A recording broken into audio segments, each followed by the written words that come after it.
Hello, today we'll see the syllabus of Rajasthan Public Service Commission Ajmer syllabus for competitive examination for the post of assistant professor in the political science for college education department. यह syllabus है RPSC के assistant professor का, जिसमें 2 paper लगते हैं subject के और 1 common paper लगता है। सब्जेक्ट का जो पेपर है उसका फर्स्ट पेपर का यह सिलेबस है। आज हम फर्स्ट पेपर का सिलेबस देखेंगे, जिसमें पहली यूनिट है इंडियन पॉलिटिकल थॉट, मनु और Kautilya, traditions of non violence in Buddhism and Jainism. इसके अंदर आपके जो पुराने थॉट्स हैं, एंशियंट है, वो आएंगे, जिसमें मनु कौटिल्य है, और ट्रेडिशंस ऑफ नॉन वायलेंस यानी जो भी नॉन वायलेंस का जो आइडिया है जो बुद्धिज्म और जैनिज्म ने दिया है उसका आएगा। सेकंड है nature of state in medieval India, Ziauddin Barani, जिसके अंदर है मेडाइवल एरिया में हमारे पास 2 थॉट हैं, जिनमें फर्स्ट जो थिंकर है वो है ज़ियाउद्दीन बर्नी एंड सेकंड है अबुल फजल। थर्ड है राजा राम मोहन रॉय, दयानंद सरस्वती, सर सैयद अहमद खान, ईवी रामास्वामी नायकर, दादा भाई नारोजी, अरबिंदो घोष, एम.के. गांधी, जवाहरलाल नेहरू, जयप्रकाश नारायण, राम मनोहर लोहिया, बी.आर. अम्बेडकर, कमला देवी चट्टोपाध्याय। ये हमारे जो थिंकर्स हैं, इनमें मेन क्या होगा, इनका एक तो एक्सट्रैक्ट आइडिया, जो बेसिक इनका आइडिया है वो इम्पोर्टेंट होंगे। दूसरा, जैसे इसमें लिखा हुआ है सेकंड पॉइंट पे, nature state in medieval India, तो इसमें जो ज़ियाउद्दीन बर्नी है और अबुल फजल का जो आइडिया है अबाउट स्टेट, उसको ज़्यादा एम्फेसिस किया जाना चाहिए। Raja Ram Mohan Roy, Dayanand Saraswati, Sir Syed Ahmad Khan and EV Ramaswamy Naicker, these are the social reformist. Raja Ram Mohan Roy is a well-known social reformist known as father of Indian Renaissance. Dayanand Saraswati, Sir Syed Ahmad Khan and EV Ramaswamy Naicker, ये सब कहीं ना कहीं सोशल रिफॉर्मेशन से जुड़े हुए हैं, तो इनमें इनके जो सोशल रिफॉर्मेशन के जो आइडिया हैं वो ज़्यादा इम्पॉर्टेंट हैं। सेकंड, दादा भाई नारोजी, अरबिंदो घोष, एम.के. गांधी, जवाहरलाल नेहरू, तो ये हमारे आ गए हैं मेनली मेजरली हमारे जो फ्रीडम फाइटर्स हैं, उसमें भी जो नरम दल के जो नेता हैं उनके अंदर लगभग ये आ जाते हैं, दादा भाई नारोजी, गांधी जी, जवाहरलाल नेहरू। देन आप बात करते हैं जयप्रकाश नारायण, राम मनोहर लोहिया, बी.आर. अम्बेडकर और कमला देवी चट्टोपाध्याय। इनमें भी इनके जो बेसिक आइडियाज़ हैं, जैसे जयप्रकाश नारायण की पार्टीलेस डेमोक्रेसी है, या फिर राम मनोहर लोहिया का चौखंबा सिद्धांत है, या डिस्टेंस थ्योरी है, या बी.आर. अम्बेडकर है, बी.आर. अम्बेडकर के अबाउट कास्ट और एनिहिलेशन ऑफ कास्ट, या कैपिटलिज्म अबाउट गांधी, या बहुत सारे इनके मेजर आइडियाज़ हैं जिनके बारे में हम बात करेंगे। फिर कमला देवी चट्टोपाध्याय है। तो ये हो गई हमारी पहली यूनिट।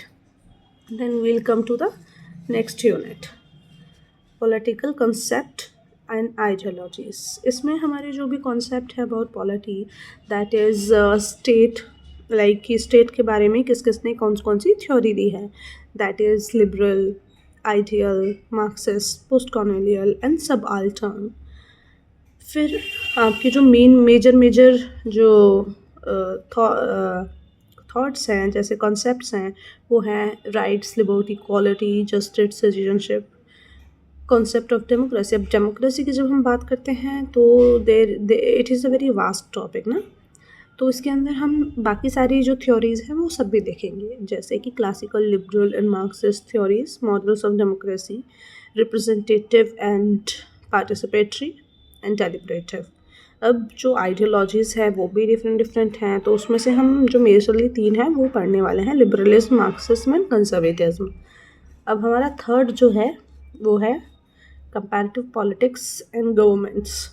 ये जो है हमारे 5 देशों के साथ कंपेयर किया जाएगा, that is UK, USA, France, China and Canada. इसके अंदर आप क्या देखेंगे, उनके कॉन्स्टिट्यूशन कैसा है, उनका टाइप ऑफ कॉन्स्टिट्यूशन कैसा है, ठीक है, वहाँ पे कॉन्स्टिट्यूशनलिज्म थ्योरी है या नहीं है, या मान लीजिए कि जैसे थ्योरी है और प्रैक्टिस में नहीं है। जैसे इंडिया में कॉन्स्टिट्यूशनलिज्म इन थ्योरी भी है और इन प्रैक्टिस भी है। We can not abolish the constitution, we have to run by constitution. हमें संविधान के तहत ही सारे कार्य करने होते हैं, हम उसको अबॉलिश या उसको उन्मूलन नहीं कर सकते हैं। तो हम क्या कर रहे हैं, कॉन्स्टिट्यूशनलिज्म के अंदर रह के काम कर रहे हैं। फिर हम देखते हैं क्लासिफिकेशन ऑफ गवर्नमेंट, जैसे कहाँ पे डेमोक्रेसी है, कहाँ डिक्टेटरशिप है। जैसे डेमोक्रेसी की हम बात करें तो इंडिया में है, यूएसए में है, और कहाँ पे जैसे कहीं कहीं पे केवल नॉमिनल डेमोक्रेसी भी है कि बस पेपर्स पे डेमोक्रेसी है लेकिन प्रैक्टिस डेमोक्रेसी नहीं है। तो वैसे हम बात करेंगे डेमोक्रेसी, डिक्टेटरशिप या फिर यूनिटी एंड फेडरल, पार्लियामेंट्री या प्रेसिडेंशियल। फिर हम बात करेंगे ऑर्गन्स ऑफ गवर्नमेंट, जैसे theories of separation of powers, executive, legislature and judiciary, their interrelationship in comparative perspective, theories of political parties, types and functions of political parties, pressure groups and interest groups. फिर है Indian constitution and institutions, making of institution, Indian constitution and institutions, making of Indian constitution, preamble, fundamental rights, यानी major जो हमारे Indian political part है वो इसके अंदर आ जाएगा। जैसे कॉन्स्टिट्यूशन हो गया, या फिर constitution frameworks of Indian federalism है, सेंटर स्टेट रिलेशंस हैं, union executive, judiciary, state executive है। तो इसके अंदर मेजरली जो हम पूरे पॉलिटी पढ़ते हैं वो आएगा। फिफ्थ है इंटरनेशनल रिलेशंस की थ्योरीज़ के बारे में जब हम बात करते हैं, तो थ्योरीज़ में आप वही जैसे कि हमने स्टेट के लिए देखा था, पर इसमें हम थोड़ी सी ज़्यादा पढ़ेंगे क्योंकि we have several numbers of theories of international relations. Theories है idealist, realist, new realism, systems, Marxist, functionalist, constructivism and dependency. Approaches में आ जाएगा आपका decision making, game, communication and bargaining theories.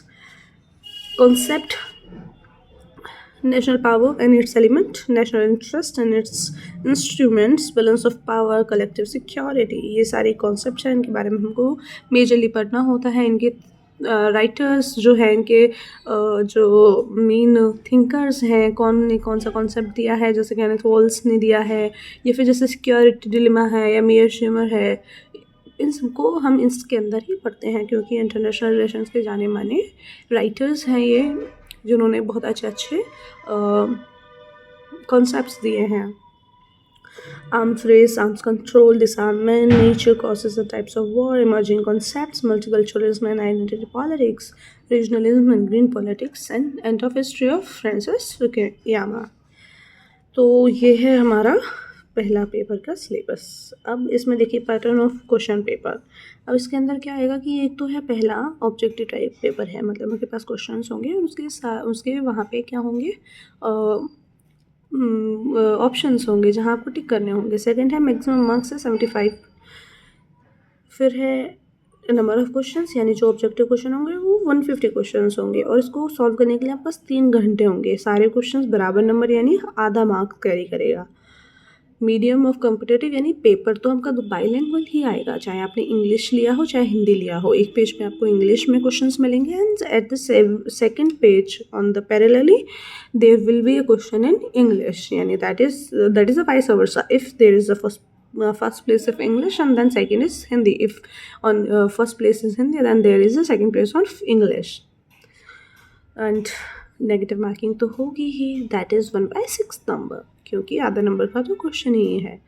तो that's all about the syllabus of first paper. Thank you guys.